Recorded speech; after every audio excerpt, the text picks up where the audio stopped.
get out of the way. I want to be able to see you. So they're at the pool of Bethesda in Jerusalem near the Sheep's Gate. And it's said that these pools, an angel would come down and touch the water and make it ripple. And if you were the first person in that pool, you'll be healed.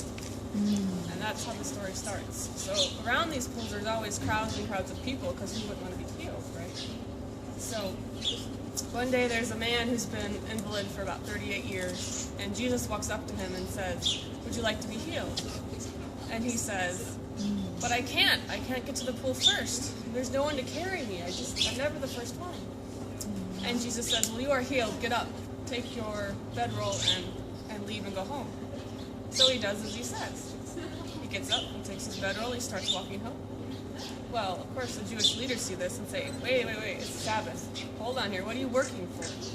And he says, but this man, he told me I'm healed and I'm supposed to get up and go home and take my bedroll. And they're like, what man? Who is this? Or he's like, I don't know, he disappeared. I don't know who it was. So a little while later, he's in the temple. And Jesus walks up to him and says, be careful that you don't sin anymore, because something worse may happen to you.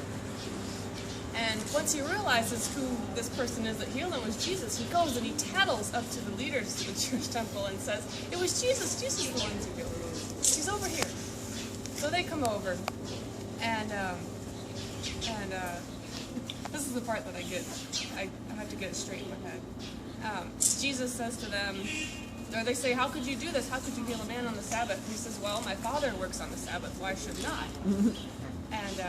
And they go, what? That's blasphemy. How could you say that? He's acting like he's God's son and he's as good as God. And he says, but I am God's son, and you guys won't listen to all the messages that are being told you that I am his son. You've heard it from my lips and you won't listen. You've heard about John the Baptist, but you won't listen to his stories. You've read the scriptures, but you look away from them.